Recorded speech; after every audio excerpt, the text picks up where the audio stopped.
You are an apex predator. Sure, you may think you don't look like one, but that's actually the point. Compared to other apex predators, you are weak, slow, and don't have massive claws to take down your prey.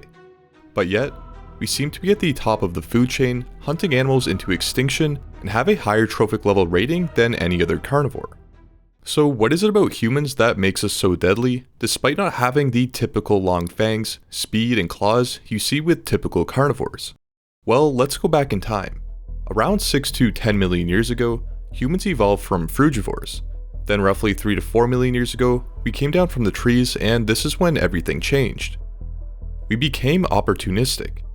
We started scavenging, and the meat we were accessing left a permanent biological signature that is still inside your body today. But we'll get into that later. As we began prioritizing fat and nutrient-dense animal foods, our brains grew by a drastic 3.5 times, while blood flow in the brain increased by 6 times. And by roughly 300,000 years ago, our current speciation of Homo sapiens emerged, virtually identical to you right now. So what triggered this drastic growth in brain size? After all, it's not like lions or wolves that also eat meat look anything like a human. Every carnivore on this planet has its own niche, meaning its own specific way of hunting and its own preferred type of prey. Humans seem to have prioritized the muscle meat and associated fat from large ruminant animals or megafauna.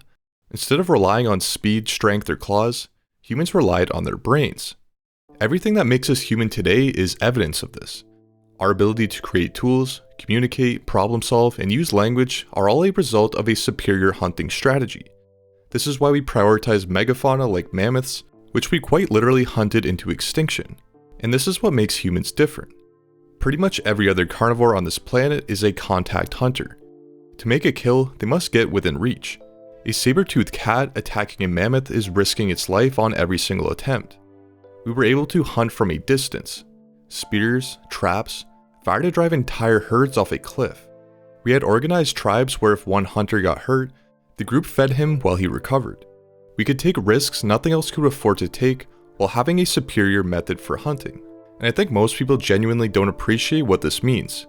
We're the only animal that can read, write, make cars, drive cars, manipulate the planet to how we see fit. This ability all stems back to our specific method or niche of hunting. We didn't evolve speed or claws, we evolved our brains, the direct result of one very specific evolutionary niche. But our brains didn't come without a cost, and it didn't just evolve overnight. As I mentioned before, when we came down from the trees millions of years ago, we started out by scavenging. This is likely what led us to have one of the most acidic stomach acid pH in the animal kingdom, even to this day. Our stomach acid sits at a pH around 1.5, roughly the equivalent of battery acid, more acidic than lions, tigers, and wolves. We actually sit alongside many of the dedicated scavengers in the animal kingdom. So the interesting part is the fact that we still have such an acidic stomach acid even to this day. A selection pressure is essentially anything in your environment that rewards certain traits or filters out others through the process of evolution. Given our still very acidic stomachs, this means there was never a strong enough negative selection pressure to kick it out of our gene pool. Now this could have something to do with the fact that we hunted such large animals that would have lasted us for weeks or even months, where further pathogens could have developed. And then fire came along, which you'd think would make this acid redundant or not useful, but if anything, it actually made it more useful. Most people assume cooking denatures food for the worse, but for humans specifically, the opposite seems to be true for meat. We've been cooking meat for millions of years.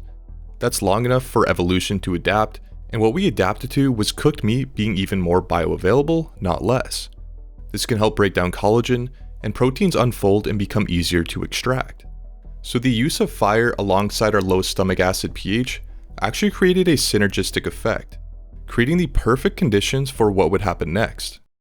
The brain is the most metabolically expensive organ in the body, using roughly 20 to 25% of the body's total energy. Now, other animals don't even come close to that ratio, and you simply can't run a massive brain and a massive gut simultaneously. One has to compensate for the other. As we committed further to animal foods, the most nutrient-dense, bioavailable fuel source available, the gut no longer needed to be as large. We could no longer properly break down plants in large amounts, increasing our reliance on meat and fat. Our increased reliance on meat demanded more complex hunting strategies, allowing our brains to grow bigger with less energy now going to the gut. And this created a synergistic feedback loop known as the expensive tissue hypothesis. And fire seems to have accelerated this process even further. The result? The brain that tripled in size, blood flow increased by 6 times, and a gut that shrank to the smallest relative size of any primate on Earth. Given this, it should be no surprise that ketones or modern-day ketosis seems to be so beneficial for the brain. Ketones are a far more efficient fuel source for the brain compared to glucose, creating more ATP per molecule of oxygen. A ketogenic state is often seen as a backup state, but it was actually our default primary metabolic state during our evolution, not to mention that the same can be said for most other animals on this planet. And not only are carbohydrates or glucose as a fuel source suboptimal, but humans don't even have the proper physiology to properly break down plants. Our cecum, the organ that frugivores and herbivores use to ferment plant fiber into usable energy, is essentially gone at this point. What's left is the appendix, which by definition is a vestigial organ, meaning it lost its original function. This doesn't mean that it has zero function or any purpose now, it just means that it no longer does what it was originally built to do. So if we literally gave up the hardware required to digest plants properly, how did plants end up becoming the foundation of the modern human diet in the first place? And more importantly, what happened to us when they did? 10,000 years ago was a massive turning point for humans as we began farming and were now selectively breeding plants and livestock. Arguably, this is what allowed us to build modern civilization, as we could now outsource our time spent hunting to farmers and could now put our time and energy elsewhere. But as you may know, this came with its own set of costs. Given that our physiology is nearly identical to a human roughly 300,000 years ago, 10,000 years of farming is essentially a blink of an eye in terms of evolution. In our brains, the very organ that our specific carnivore niche built over millions of years of evolution is now shrinking. Given that we were a very opportunistic species, plants were previously only seen as a backup food during times of starvation, never what we intended to eat. When plants were eaten previously, they were always very fibrous and usually cooked, soaked, seeded, or peeled in an attempt to minimize the anti-nutrients or make them safer, as all plants create their own defense chemicals. And the pattern becomes clear. The more we stray away from our lifestyles and roots as hunters, the more modern-day diseases accelerate.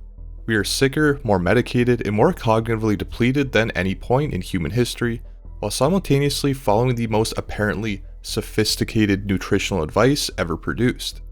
Now, certain populations, especially those exposed to these modern-day foods for an extended period of time, have developed some adaptations, but this can be seen as a defense against a suboptimal fuel source rather than pointing to what humans should be eating.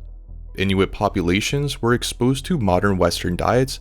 They experienced and manifested modern diseases significantly quicker than those eating this diet for generations. So we still get the diseases, but just slower. But slower onset isn't the same as optimal. So what is the real reason the human brain is so big? It comes down to one thing. Humans are the ultimate apex predators. Our very specific carnivore niche resulted in our brains growing as an evolutionary advantage. Take human childbirth for example. Human childbirth is among the most dangerous in the animal kingdom. Babies come out earlier and more helpless than any other species on Earth. A baby deer can walk within hours. A human infant can't even hold up its own head for months. And the reason is exactly what you'd expect by now. Our skulls and brains are so large that if we stayed in the womb any longer, we literally couldn't survive birth. Everything we sacrificed during our evolution was for our brains. So it should come as no surprise that what our brains and bodies thrive on is exactly what we've been eating for almost all of our evolution: the muscle meat and fat of large ruminant animals. After all, there are no nutrients in plants that we must have that we can't get from meat, but there are nutrients in meat that we must have that we can't get from plants. Because of this, the farther we stray away from the proper human diet, the sicker we get. Now, diet is the foundation, but it's not the only thing.